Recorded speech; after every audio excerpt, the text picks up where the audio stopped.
All right, biology students, we are getting into the topic of DNA and RNA in our genetics unit. So we're going to talk about the structure and function of both of these nucleotides. Okay, so some things about DNA and RNA that make them similar.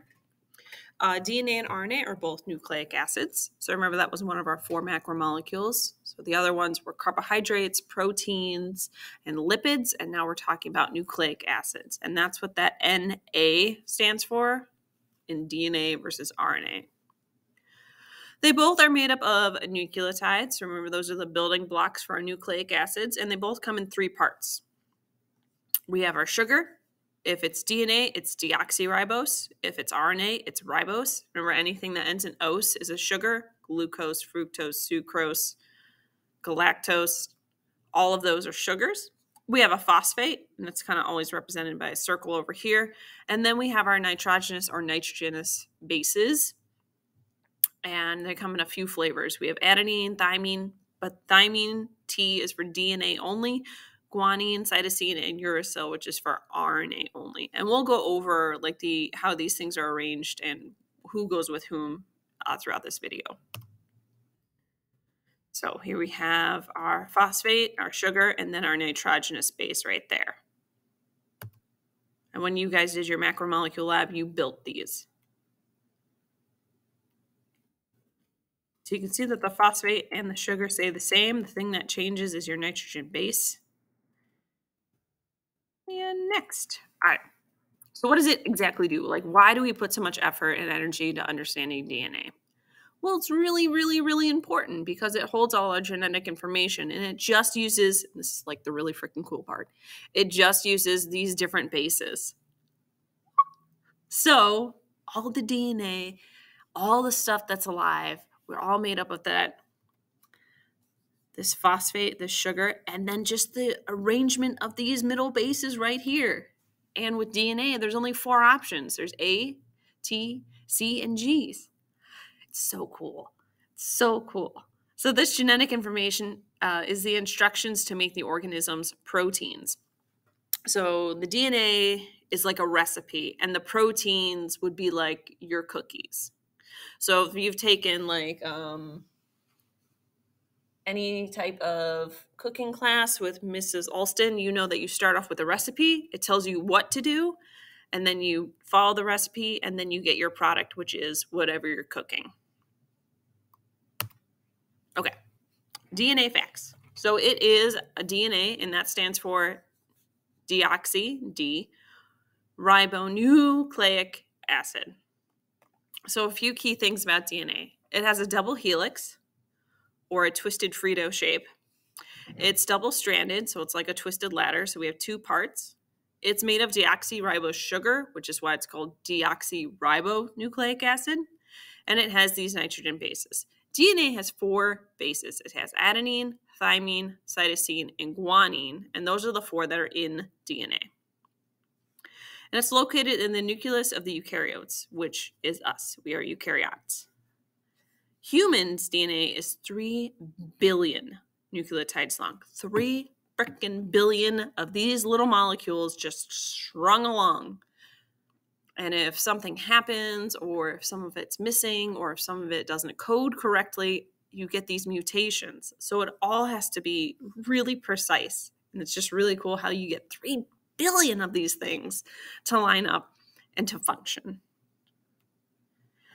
RNA, DNA's lesser known cousin, helps DNA make the proteins. So we're going to focus more on RNA as we go through our chapter. We're going to start off with DNA and kind of get into RNA and why it's important. There's 3 types of RNA. There's mRNA, which is messenger RNA, rRNA, which is ribosomal RNA, and tRNA, which is transfer RNA. So each type is really specific in its own job, and they all do different things. And like I said, when we get into further in our unit, specifically when we start talking about protein synthesis, this is where these guys are really going to shine. Alrighty, Rue. So this video link is an Edpuzzle for you to watch. It is less than 5 minutes, and there's 5 questions. So when you're done with this, I need you to watch that. We have rRNA, which is this ribonucleic acid. So RNA is different than DNA, but with a few reasons. So it's single-stranded. It's made of a ribose sugar. So the sugar's different, the shape's different, and the nitrogenous bases are different. Well, I should say there's one main difference. So instead of thymine, we have uracil. So if a question is on your exam, either for me or for the state, and they ask, what is this? And it shows like A's, G's, C's, and T's, it's DNA.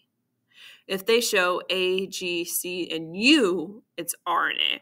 And these are found in the nucleus and the cytoplasm. And I'm sure you've heard of this, but the COVID-19 vaccine is an mRNA vaccine. And that's why you watch that Edpuzzle when you're done with this.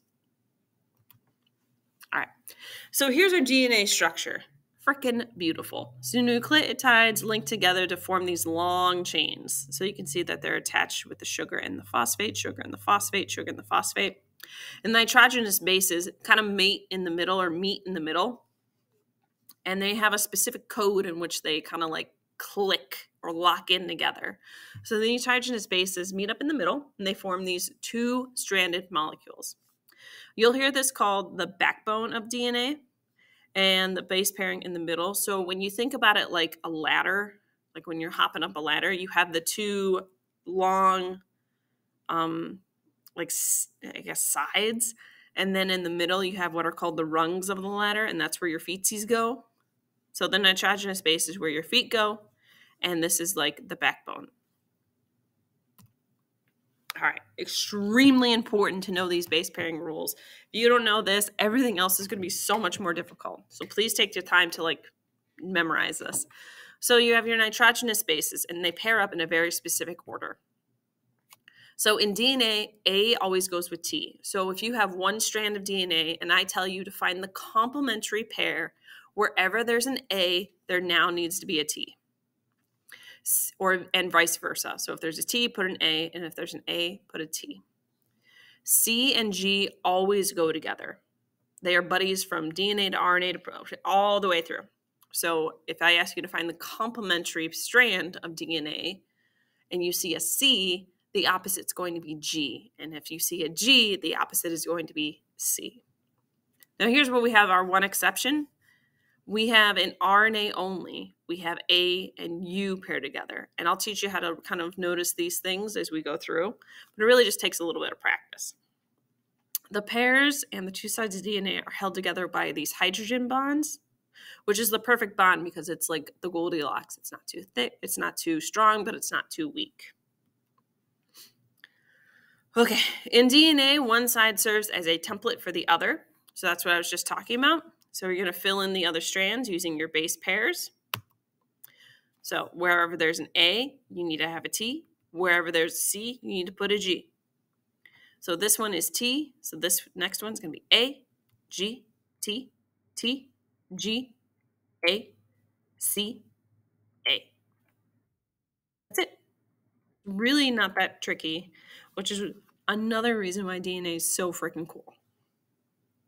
Because it's so simple and complicated at the exact same time. So our nucleotides link together to form DNA. This forms our ladder, and then it twists into a double helix. All right. This is one of our last slides, so hold on. So let's compare DNA and RNA. First of all, let's look at the number of strands. DNA is going to have 2. RNA is going to have 1.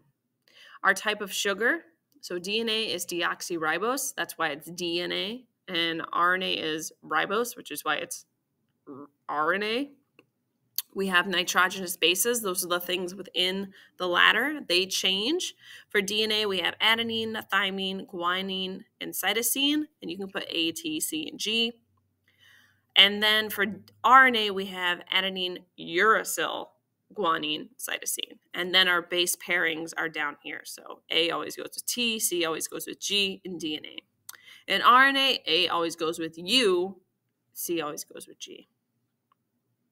And then you don't have to watch this video, but it is, the discovery of DNA structure is pretty interesting if you are interested in it. But that is it. That is all I need to tell you about at the moment for DNA and RNA. Don't worry, there will be more. And I'll see you guys in class.